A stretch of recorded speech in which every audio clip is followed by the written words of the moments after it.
Welcome to all of you across Canada. My name is Dan Balkaran, and I'm going to be your employment lawyer for the next 30 minutes, answering your questions live as they come in. For right now, before we start, you can get a hold of me and us at employmentlawyer.ca. As always, you can call us at 1-855-821-5900, and you can email us at help@employmentlawyer.ca if your questions aren't covered today. Okay, so for the last few weeks, we've been talking about vaccine mandates. I expect we'll be talking about that as well today. So I'm just going to do a little refresher on what they are and what they aren't. Okay, so there's a little bit of primer here. If you've been terminated, your only legal right is severance. What a mandate from the government, like a provincial health order, does, saying you must be vaccinated if you work in a given sector, is it extinguishes your right to severance. Okay, so you really left with very little in terms of severance options. And if there is a government mandate, government has also come out and said that you're not going to be eligible for EI. So, for those of you who are covered by a government mandate, you might be looking at losing your job, losing your right to severance, and losing the emergency money that EI represents. So it's a very serious economic hit for those of you who are covered by mandates.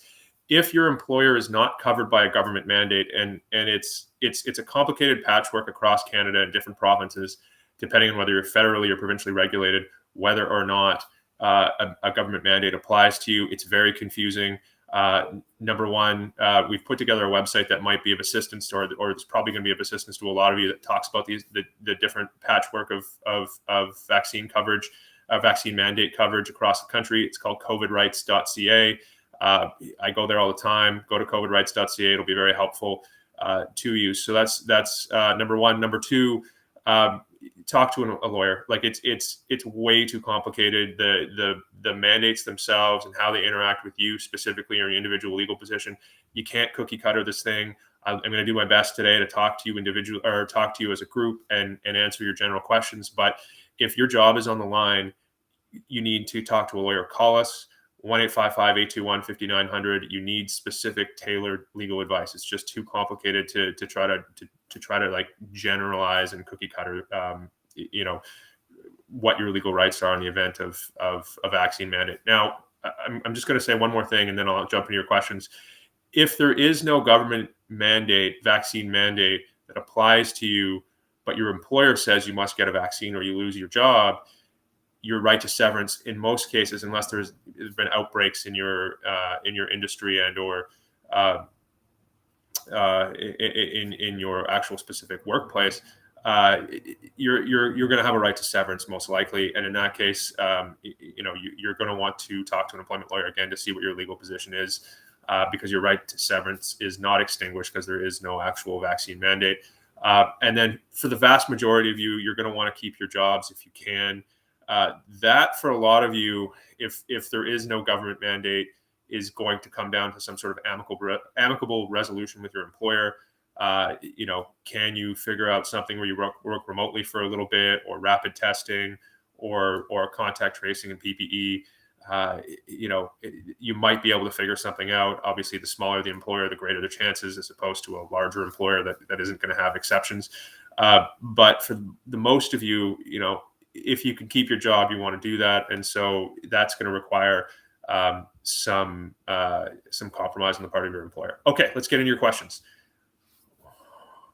Why is CRA allowed to deny us EI when we have paid into it? Okay, so interesting question. So Service Canada is a government program, and it's administered by I think the Ministry of Employment, and I can't remember what the second part of it is, but Social Development, I think, is what it is. So this is going to be a complicated answer. There's the initial rank and file government workers who administer the program, and they are being told by the employment minister to deny EI to people who have not been vaccinated. However, that's just a direction from the ministry, which Service Canada is following. So the vast majority of you who are not vaccinated are going to be denied EI. However, the underlying statutory authority that grounds that program has not been changed. There's been no regulatory changes or legislation changes. So if you appealed your denial and you went through that whole long process of appealing, and I can't remember the name of the tribunal off the top of my head. I think it's called Social Security Tribunal or something like that, the SST. You might actually be successful. It's just that the vast majority of you aren't going to go through the appeals process. So 95% of you are going to be denied EI if you haven't been vaccinated, and that's really just that, unless you appeal it. So why they're allowed to do it? It's because it's a direction from the government as opposed to an underlying statutory change. An underlying statutory change that might be challenged, charter challenged, and in which case it'll take a while to figure out if it's legal or not. But that's a really great question. Can our employer put a deadline on applying for human rights accommodation? You have 1 year from, well, I can't speak to this because most of you are provincially regulated employees, and therefore you're going to be subject to the provincial human rights regime. I know in British Columbia, you have 1 year from the date of the discrimination, or in this case, the failure to accommodate, before you're out of time, in which case you lose your right of complaint at the Human Rights Tribunal. Okay, which means you lose all your leverage in any sort of discussion. Okay, if Jason asks, if a company changes you from hourly to salary, this is not a vaccine question, and you don't accept it, can you get severance? We will lose overtime and we'll still work a shift. So, is the change a constructive dismissal? I think the way you need to look at this is, are you experiencing a 10% or more greater reduction in your take-home pay as a result of this change? And if that's the case, then you would have a constructive dismissal claim, and you should absolutely talk to a lawyer. Call us again, 1-855-821-5900, help@employmentlawyer.ca. You need specific tailored legal advice. I can't do it general over the phone or over the internet, Jason, because whether or not you want to pull the trigger on that depends on your job prospects somewhere else, how much severance you potentially have in the tank. If you've been vaccinated, listen, if you haven't been vaccinated, but you still have a job, I wouldn't want to make any sort of drastic move whatsoever, because what all new employers are doing, when you get a new job somewhere else or you seek a new job somewhere else, if you haven't been vaccinated, almost all those, in my estimation, all those employers who are hiring are going to have mandatory COVID-19 policies in their employment contracts. And if you haven't been vaccinated, you can't get a new job. So, I would definitely talk to a lawyer, talk to us. You want to make sure that before you fight something like that, this is the best decision for you. Okay.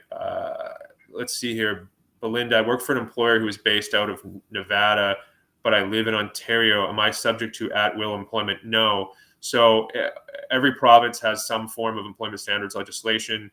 That employment standards legislation is territorial and can't be superseded by you just can't. There are minimum entitlements under the Employment Standards Act of wherever you're located, or you said you're in Ontario.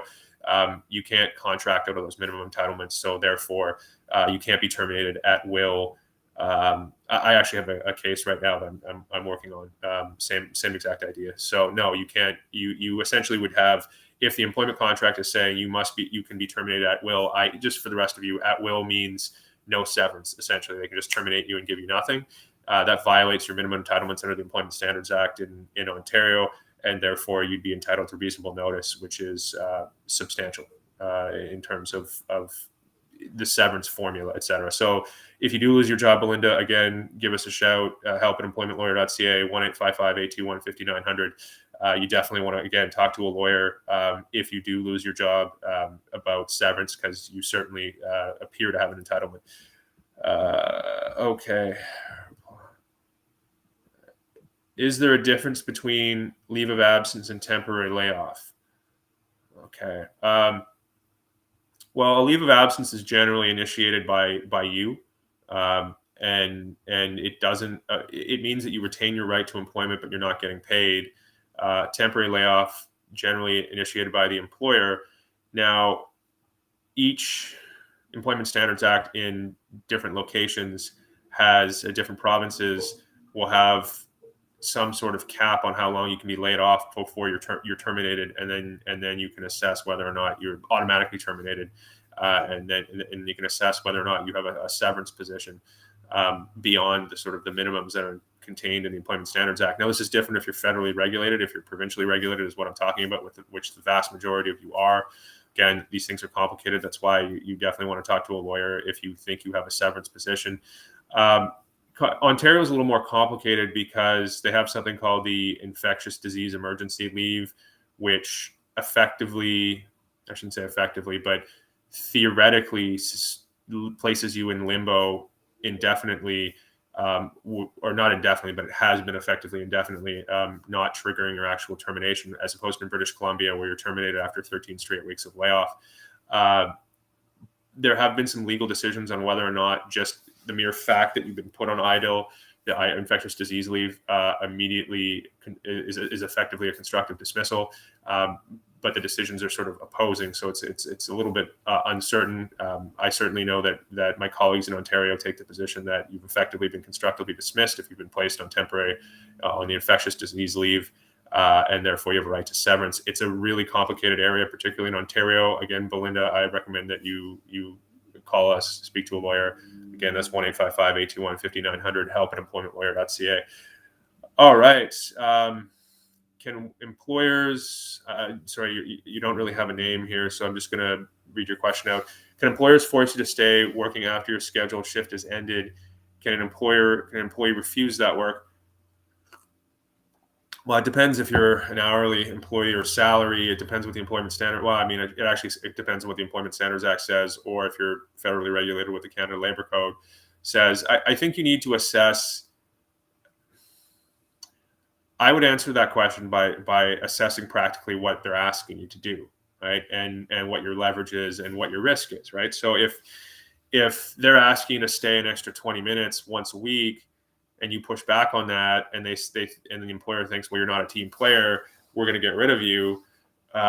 Is that an outcome that you want, right? Do you want to be known as the guy who doesn't cooperate, as opposed to, and maybe it doesn't matter to you because maybe you're very employable, and maybe you work I had a client recently who was a truck driver, and due to the current ongoing labor shortage, there's no issue with him getting another job. So it just depends.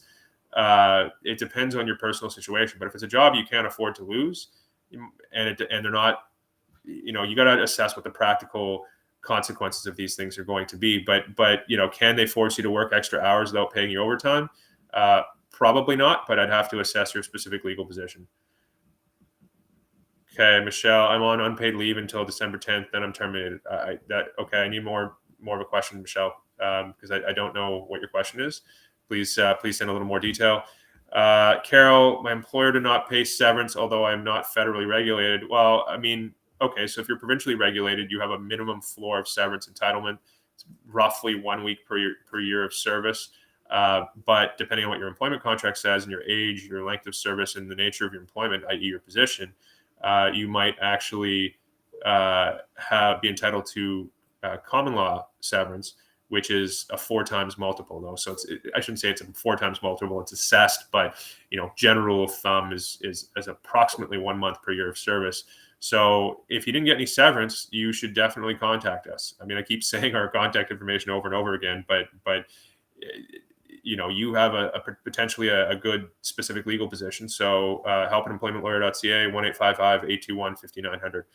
Okay, if someone owed severance pay if terminated for mandatory vaccine policy, sure. I mean, Alexandra, you might have missed me talking about that at the beginning. So if you've been terminated because of an employer mandatory vaccine policy where there is no government mandate forcing the employees to be vaccinated and forcing the employer to make sure the employees are vaccinated, then chances are you are owed severance, unless there's been, a history of outbreaks in that particular in your office, for example, or where you work on the job floor. So probably you would be owed severance in that situation. I have a number of cases just like that. So most likely, but depends on your specific situation. Again, you need to talk to an employment lawyer. It's I mean, we've never had a pandemic like this before. And certainly we've never had, employer mandates for health outcomes like vaccines, and government mandates. It's too, and sort of the jurisdictional issues between the federal government and the provincial government, and who has authority over what sector. It's way too complicated for the layperson to sort out on their own. You need to talk to a lawyer. And if you've been terminated, absolutely. Or if you're worried that you might be terminated, you want to see what your legal position is, talk to a lawyer, pay the fee. It's too important. Losing your job is way too important. And especially if you're not vaccinated, because it's going to be hard for you to get a new job, because every employer is requiring, or I shouldn't say every employer, but a lot of employers are requiring, are now have vaccine policies for all new employers, or employees. Okay, let's see here. If an employer offers an employee a lower than ESA minimum severance package in the form of a termination contract, the employee signs the contract, does the employee lose their ESA entitlements? No. So if the employment contract at any point if the termination clause in the employment contract at any point in the life of that contract, or that's a bad way of saying it, in any point in the lifetime, or the lifetime possibility of the termination clause, violates the ESA or potentially violates the ESA, then it does, and it voids the termination clause, automatically resulting in that employee getting common law severance. Has an entitlement to common law severance. So in that situation, if your contract does violate the Employment Standards Act on its face and you've been terminated, talk to a lawyer, give us a call. We'll go after your maximum severance for you. And again, that's 1-855-821-5900, help@employmentlawyer.ca. Okay. My employer says there will be, Mark asks, my employer says they will be marking all employees who do not vaccinate as having resigned if they do not comply by the stated date. So Mark, we covered this already, but is that allowed? No. I mean, the question is whether or not there's a vaccine mandate in place from the government allowing the employer to terminate you. I mean, they can call it a resignation. It's still a termination. Allowing the employer to terminate you without having to pay you severance. If there is no vaccine mandate, barring some sort of history of outbreaks and safety concerns around COVID with respect to your employer, they're going to owe you severance of some sort, and you need to talk to a lawyer right away in the event that you've been terminated. Why can Bonnie Henry do this when BC is not under the Emergency Act since June? Okay. The second part I'm not going to read out. It was a political comment, but this is Jaquil. I don't know that. I will say, in times of emergency, the government can pass legislation and I think the legislation is already pre-written. It allows to kick in right away, where the government can then start to govern by decree in certain areas. Okay, so that's what's happening here. Bonnie Henry has the Office of the Provincial Health Officer has a very specific narrow remit where it can govern by decree with respect to a health emergency in specific areas. So as far as I know, that is still in place, because if it wasn't, then what the Provincial Health Office was saying, specifically Bonnie Henry as the head of that, was saying wouldn't have any force of effect as law. But while that, because normally if the government wants to pass a law or a regulation, there's a legislative process that has to be followed, including being debated in the legislature. But that can be suspended on a limited basis in times of emergency, like right now, which I believe from a legislative perspective, we're still under. So I'm not familiar with that emergency legislation effectiveness expiring, like you're saying. Okay.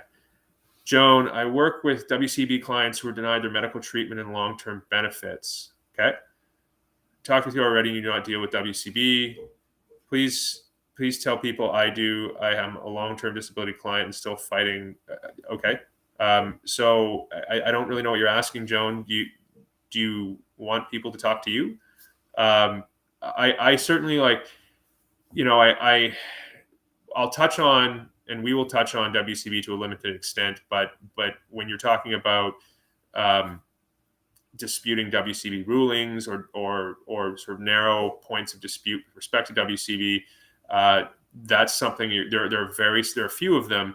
There are very specific WCB lawyers that handle that, and I certainly refer out to those individuals when I need to. So, Joan, I don't understand what it is you're asking. If you could clarify a little bit, I'll try to get it out before the end of the session today.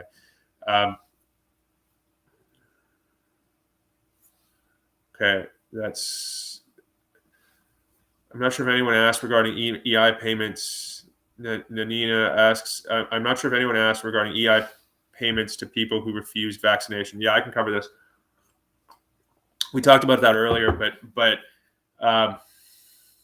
the government the federal government through the employment minister has said that if the reason why you got fired is a refusal to get the COVID vaccine, you're effectively ineligible for EI, the emergency payments that comprise EI. However, as the underlying legislation was not changed, you could appeal that, and chances are, I think you'd have a good chance at winning. But I mean, the whole purpose of EI is emergency money to help you put food on your table and pay your rent immediately when you lose a job. For people who, let's just say again, I'll say if you're in an area of the workforce that is covered by a government vaccine mandate requirement, you're looking at, you lose your job, you lose your right to severance, and you're not going to get EI, right? So you're talking about a financial catastrophe. You overnight lose your ability to earn income, and there's no emergency support kicking in for you. It's a very, very serious thing. I urge everyone who is facing that to think very, very carefully about it, because it is very, very serious. Not having any income whatsoever coming in is a catastrophic event for most people and most families. So it is a very, very, very serious thing to lose your job, to have no right to severance, and have no right to EI. Okay. I was hired for a job. Nothing was said about mandatory vaccination. No word about it in the contract. A few weeks later, they announced it. Can I sue them if they fire me, even though I'm still on probation? Yeah. I mean, allegedly they can get rid of you for anything. Probation's an interesting one. Theoretically, they can, depending on what your employment contract says, they could get rid of you for because you don't have a severance entitlement. But you know what? I'd have to take a look at what was actually in your employment contract, because if it said you get nothing when you're on probation and they can terminate you for any reason, you have an uphill battle there.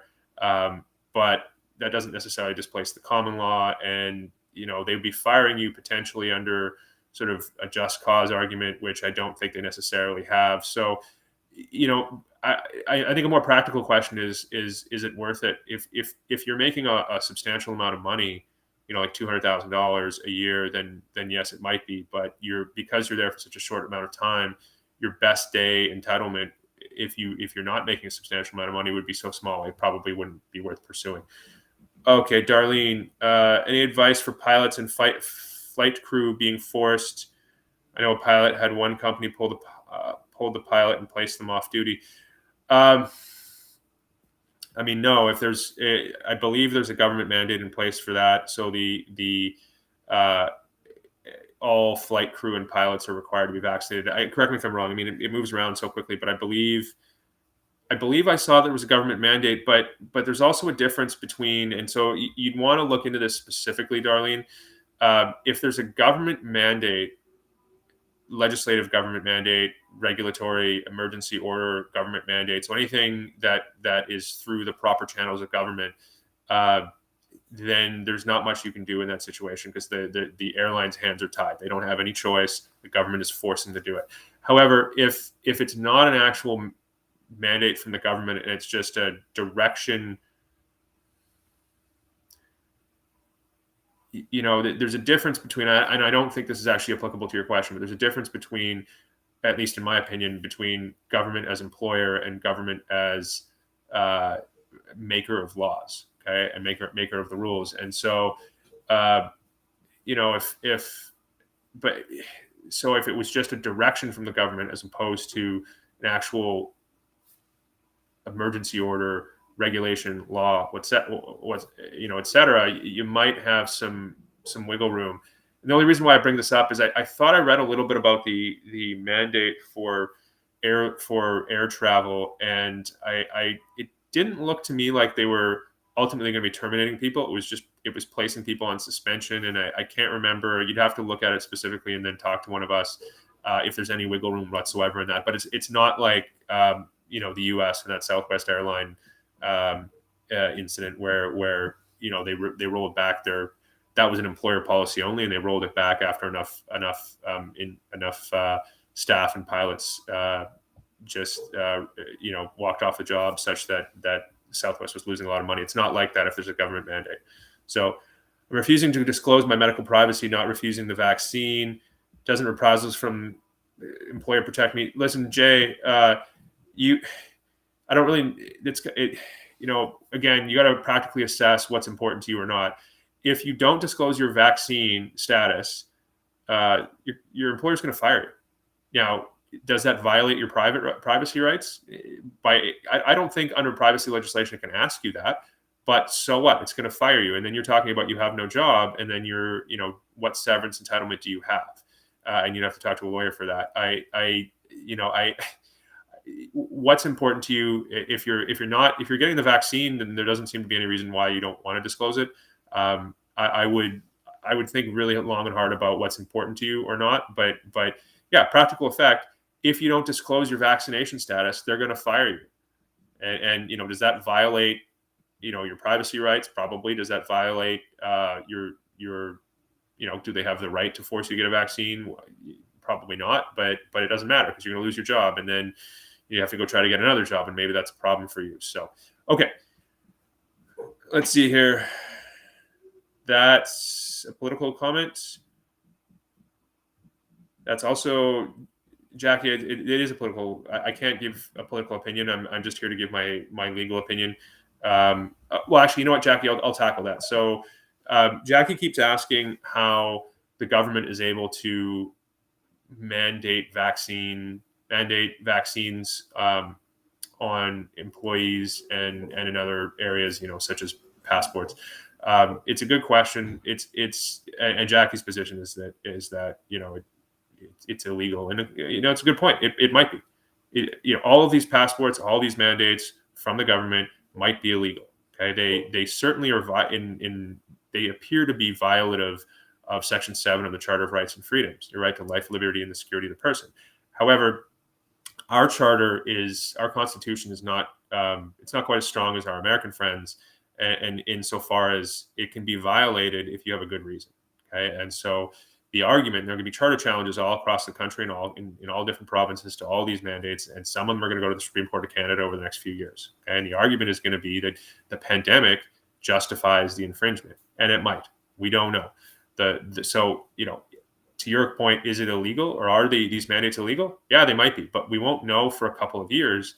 And in the interim, before we find that out, you're going to be out of a job, right? And you're going to have a hard time putting food on your table. And so you've got to look at this practically, or at least I would urge you to look at it practically. Okay, I currently work from home.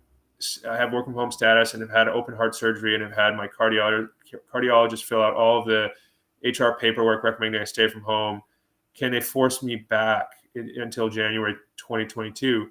No, not if your doctor. This is not a vaccine question. I mean, if your doctor says you can't work, and open heart surgery would probably qualify, or I would think it would qualify. Can they force you back? No. I mean, they would, if they said to you, like if you have a medical note saying you can't return to work till, say, May, and they say you got to come back in January or you're fired, you're going to have potentially a severance claim, and you're going to have a huge human rights claim. So I think in this situation, make sure, my advice to you is have make sure you have all the medical notes you need. Lots of dialogue with your doctors. Give your medical notes to your employer. Make sure the employer very clearly understands that it can't, that you have medical reasons for not being at work, and that they'd be violating your medical advice if they were to force you back to work. And in your case, I mean, it's very serious risk. If you had open heart surgery, and you went back to work too early, that could be a serious problem for you. That's no joke, open heart surgery. So I wish you, and I don't know what your name is, but I wish you a speedy recovery from that. Again, if you have concerns about it, certainly contact a lawyer. A lot of these things, I'm trying to generally answer them, but without specific context, it's hard. So you can reach us again, employmentlawyer.ca, help@employmentlawyer.ca, and 1-855-821-5900. Thank you all for joining. I'm sorry I couldn't get to all your questions. I certainly will endeavor to do so next time. I'll be back in 2 weeks. I believe we have someone going on next week, a different lawyer. But always great questions. Thank you for joining us. And I look forward to seeing you guys in 2 weeks. There you go. Chris Justice. Yeah, you'll see him on November 1st. So join us for that. Join me in 2 weeks, and I'll be happy to answer all your questions then. Thank you. Have a great weekend, everybody.